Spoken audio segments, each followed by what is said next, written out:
Hello friends, welcome है my study channel में। साथियों, आज के वीडियो में हम लोग देखने वाले हैं सामान्य ज्ञान से कुछ अति महत्वपूर्ण प्रश्न और उसका उत्तर। तो चलिए बिना देर किए हुए शुरू करते हैं आज का वीडियो। आज का पहला प्रश्न है, मगध पर नंद वंश के बाद किस राजवंश ने शासन किया? आंसर है ए मौर्य वंश। आज का दूसरा प्रश्न है, मगध के किस सम्राट ने अपने आप को एकराट कहा है? इसका आंसर है डी महापद्म नंद। आज का अगला प्रश्न है, बिहार में मुख्य खाद्यान्न फसलें कौन सी है? आंसर है बी चावल, गेहूं एवं मक्का। अगला प्रश्न है, कौन सी नदी से त्रिवेणी नहर में पानी आता है? आंसर है सी गंडक। अगला प्रश्न है, पहली बार बिहार राज्य में किनके द्वारा आर्थिक सर्वेक्षण प्रस्तुत किया गया? आंसर है बी सुशील मोदी। अगला प्रश्न है, कौन से स्तंभ में अशोक ने स्वयं को मगध का सम्राट बताया था? आंसर है ए मस्की का लघु शिलालेख। अगला प्रश्न है, सीता भूमि के अर्थशास्त्र के अनुसार इसका क्या अभिप्राय है? आंसर है बी जनजातियों के द्वारा जोती जाने वाली जमीन। अगला प्रश्न है, प्रति व्यक्ति न्यूनतम आय में चालू मूल्यों पर भारत का कौन सा राज्य है? आंसर है सी बिहार। अगला प्रश्न है, मगध में स्थित मौर्य वंश के शासन काल की स्थापना किसने की थी? आंसर है सी चंद्रगुप्त मौर्य ने की थी। अगला प्रश्न है, मगध का वह कौन सा राजा था जो सिकंदर महान का समकालीन था? आंसर है डी घनानंद। अगला प्रश्न है, कौन से स्रोत में पाटलिपुत्र के प्रशासन का वर्णन है? आंसर है सी इंडिका। अगला प्रश्न है, भंगार मिट्टी बिहार में कहाँ मिलती है? आंसर है ए पूर्णिया, सहरसा, दरभंगा, मुजफ्फरपुर क्षेत्र में। अगला प्रश्न है, दुनिया का सबसे प्रथम गणतंत्र वैशाली में किसके द्वारा स्थापित किया गया था?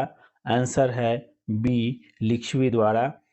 अगला प्रश्न है, किस राज्य में वैवाहिक संबंध बिंबिसार ने स्थापित नहीं किया? आंसर है बी विदेह।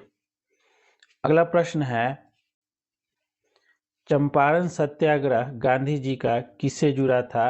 आंसर है ए तिनकठिया से। अगला प्रश्न है, प्राचीन पाटलिपुत्र नगरी के स्थान पर पटना शहर किसने बसाया था? आंसर है ए शेरशाह ने। अगला प्रश्न है, उत्तर भारत में बिहार के समूचे में राजनीतिक शासनकाल में मध्यकाल के किस शासक का प्रभाव पड़ा? आंसर है डी शेरशाह सूरी। अगला प्रश्न है, मुंगेर को अपनी राजधानी बंगाल के किस शासक ने बनाई थी? आंसर है बी मीर कासिम। अगला प्रश्न है, राजकुमारी चलहना कौन थी? आंसर है ए वजीर लिच्छवी राजकुमारी। अगला प्रश्न है, बिहार में कांग्रेस सोशलिस्ट पार्टी का गठन कब हुआ था? आंसर है बी 1931 में। अगला प्रश्न है, बेगूसराय में चौकीदारी कर के विरुद्ध में कौन से आंदोलन में हिस्सा था? आंसर है डी सविनय अवज्ञा आंदोलन का। अगला प्रश्न है, भूपेंद्र नारायण मंडल विश्वविद्यालय किस जगह पर है? आंसर है सी मधेपुरा। अगला प्रश्न है, प्रसिद्ध कुलपति नालंदा विश्वविद्यालय के कौन थे? आंसर है बी शीलभद्र। अगला प्रश्न है, सूती वस्त्र उद्योगों के केंद्र निम्नलिखित में से बिहार में कौन से हैं? आंसर है डी उपरोक्त सभी। अगला प्रश्न है, बिहार के सबसे पहले महाकवि कौन है? आंसर है बी विद्यापति। अगला प्रश्न है, भारत के बिहार राज्य की सर्वप्रथम महिला मुख्यमंत्री कौन है?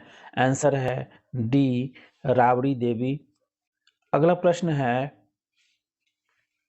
बुद्ध की ताम्र मूर्ति बिहार में कहाँ प्राप्त हुई थी? आंसर है डी सुल्तानगंज भागलपुर में। अगला प्रश्न है, बिहार के लिए निम्नलिखित में से सर्वाधिक प्राचीन साहित्यिक स्रोत क्या है? आंसर है ए अथर्ववेद। अगला प्रश्न है, मगध विश्वविद्यालय बोधगया में कब स्थापित हुई थी? आंसर है सी 1962 में। अगला और अंतिम प्रश्न है, महावीर जैन की मृत्यु निम्न में से किस नगर में हुई थी? आंसर है सी पावापुरी। साथियों, वीडियो अच्छा लगा तो लाइक कर दीजिए, अपने दोस्तों के साथ शेयर कर दीजिए। यदि चैनल सब्सक्राइब नहीं किए तो सब्सक्राइब कर लीजिए। चलिए मिलते हैं अगले वीडियो में। जय हिंद साथियों।